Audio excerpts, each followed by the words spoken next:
10, 9, 8, 7, 6, 5, 4, 3, 2.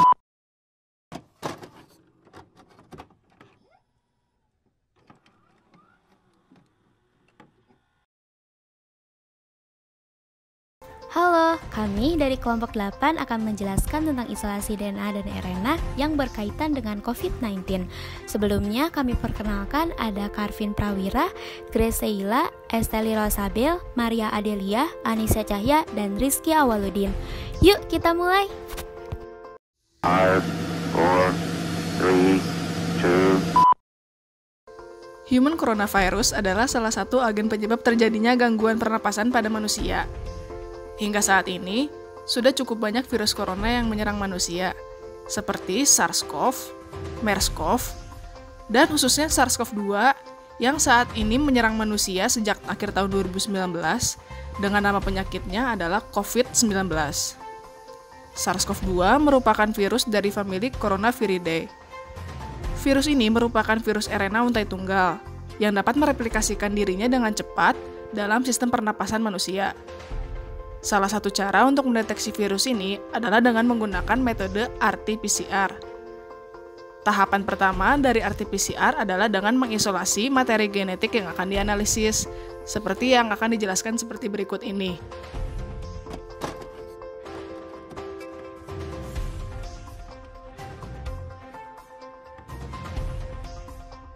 Pertama-tama, sampel diambil dan dimasukkan ke dalam microcentrifuge tube 1,5 mili. Lalu, dilakukan proses lysis sel secara enzimatik menggunakan proteinase K.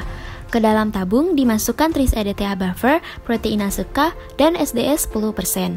Lalu, tabung kemudian di vortex dan tabung diinkubasi ke dalam water bath 42 derajat Celcius selama 1 malam. 1 eternity later. Setelah itu, campuran ditambahkan dengan NaCl 5 molar, fenol, dan juga kloroform isoamil alkohol. Kemudian campuran tersebut diinkubasi dalam suhu 37 derajat Celcius selama 1 jam 1 hour later. dan dilanjutkan dengan melakukan sentrifugasi dengan kecepatan 8000 rpm selama 5 menit agar DNA terpresipitasi.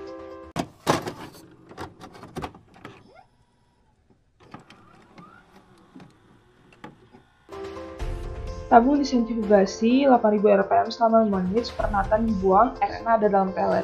Pelet kemudian diresubstansi dengan TB buffer, kemudian supernatannya dibuang. Setelah itu, diinkubasi pada suhu minus 20 derajat Celcius waktu 10 menit dengan diberi tambahan amonium asetat dan etanol. Setelah inkubasi, tabung disentrifugasi lagi dan dibuang supernatannya. Akhirnya diperoleh isolat DNA dari sampel bakso.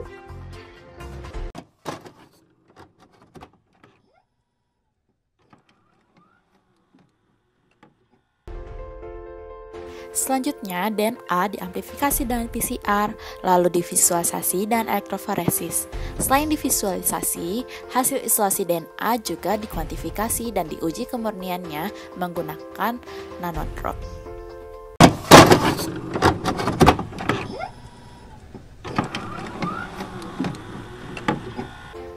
Untuk isolasi RNA, sampel dicampur tris ETA buffer, SDS 10%, proteinase kalsium. Setelah itu di vortex, lalu dimasukkan ke dalam water bath pada suhu 42 derajat Celcius selama 1 malam. 1 eternity later. Setelah itu, campuran ditambahkan dengan NaCl 5 molar, fenol, dan juga kloroform isoamil alkohol. Kemudian campuran tersebut diinkubasi dalam suhu 37 derajat Celcius selama 1 jam 1 hour later. dan dilanjutkan dengan melakukan sentrifugasi dengan kecepatan 8000 rpm selama 5 menit.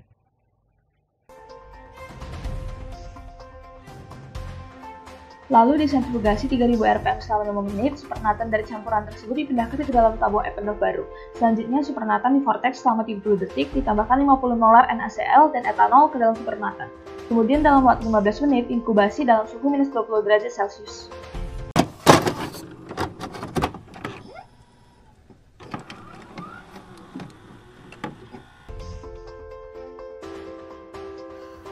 Lalu untuk penyimpanannya dimasukkan TE buffer dan disimpan dalam suhu minus 20 derajat Celcius. Kemudian Campuran disentrifugasi dengan kecepatan 8000 rpm selama 5 menit. Kemudian pelet diresuspensi dan ditambahkan TB buffer.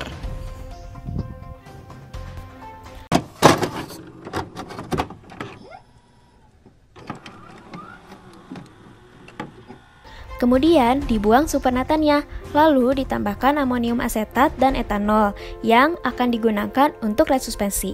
Setelah itu, dilakukan inkubasi pada suhu minus 20 derajat Celcius selama 10 menit. One eternity later. Setelah diinkubasi, tabung tersebut akan dimasukkan ke dalam centrifuge. Setelah itu,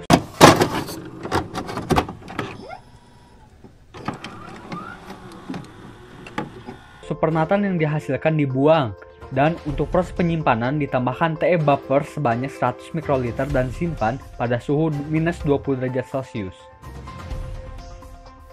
10, 9, 8, 7, 6, 5, 4, 3, 2,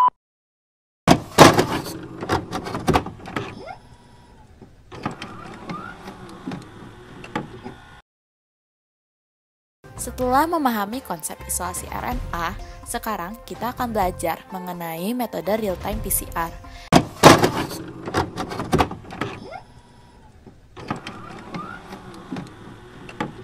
Metode real-time PCR ada dua jenis, yaitu interkalasi dengan pewarna atau DNA binding dye dan deteksi hidrolisis berdasarkan probe atau sequence specific probe.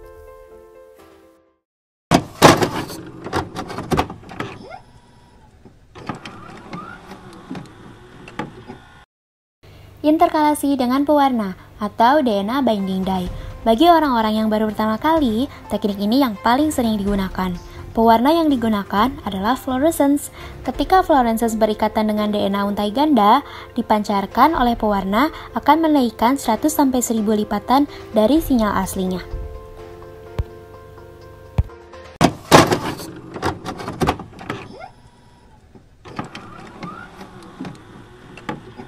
Deteksi hidrolisis berdasarkan probe dibedakan menjadi dua tipe pada umumnya, satu linear probe dan dua molecular beacons. Linear probe bergantung pada aktivitas tak DNA polimerase. Tak DNA polimerase mempunyai aktivitas eksenuklease ujung 5 ketiga yang menghilangkan probe dan ekstensi DNA.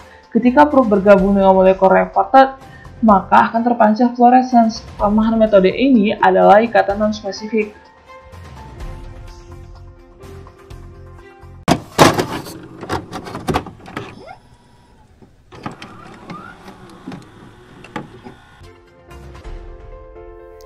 Tipe lainnya adalah dengan menggunakan molecular beacon. Molecular beacon merupakan rantai oligonukleotida yang memiliki struktur seperti hairpin. Struktur hairpin ini berfungsi untuk menjaga ikatan non-spesifik. Pada bagian loop dari hairpin, terdapat sequence yang komplement dengan materi genetik target. Sedangkan pada bagian ujung hairpin, salah satu ujungnya merupakan sequence fluorescence dan ujung lainnya merupakan sequence quencher. Dalam struktur aslinya, sequence quencher dan fluorescence tersebut saling berikatan, sehingga tidak ada warna yang dihasilkan. Ketika beacon berikatan dengan DNA atau RNA target, terjadi hibridisasi. Hibridisasi tersebut menyebabkan kedua ujung struktur hairpin akan terpisah. Sequence fluorescence yang sudah tidak lagi berikatan dengan sequence quencher akan menghasilkan sinyal fluorescence. Sinyal fluorescence yang dihasilkan tersebut digunakan sebagai penanda untuk kuantifikasi pada hasil alat RT-PCR. Halo. 10, 9, 8, 7, 6, 5, 4, 3, 2,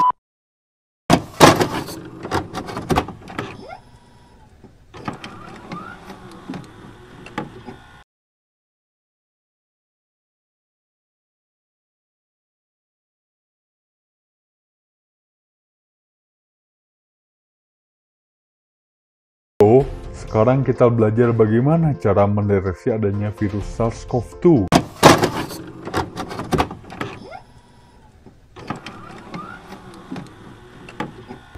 Metode yang digunakan adalah swab test. Swab test merupakan salah satu metode yang digunakan untuk mendeteksi SARS-CoV-2 pada manusia. Secara umum, metode tersebut terbagi menjadi beberapa tahapan. Tahap pertama adalah pengambilan sampel. Pengambilan sampel dilakukan dengan mengusapkan suatu sampling tool ke bagian nasofaring di kedua hidung. Tahap kedua adalah isolasi RNA. Sampel yang diperoleh kemudian diproses untuk dilakukan ekstraksi RNA menggunakan beberapa extraction kit yang sudah teruji efektif untuk inaktivasi SARS-CoV-2, misalnya yang dikeluarkan oleh perusahaan Siagen.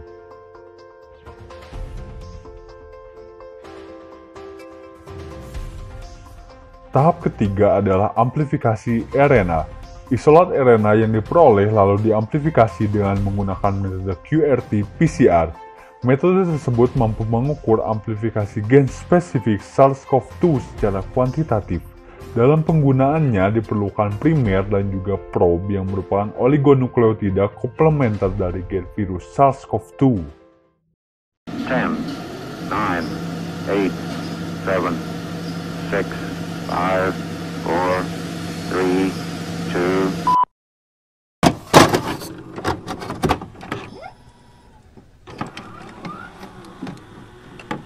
Kontrol positif berisi RNA in vitro yang ditranskripsikan dari sampel yang tidak menginfeksi. Kontrol negatif digunakan sebagai kontrol untuk tahap ekstraksi RNA jika terdapat pencemaran. N1 dan N2 adalah dua jenis kontrol positif dari sampel genetik yang berbeda. RP adalah pendeteksian keberadaan RNA ACP yang berfungsi sebagai sampel kontrol tambahan.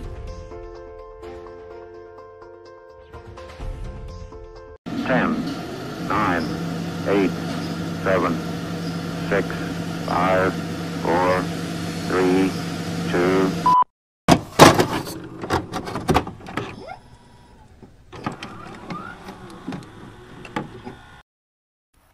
Jadi, sekian dulu dari kami. Maaf bila ada salah kata, dan terima kasih atas perhatiannya. Sampai jumpa.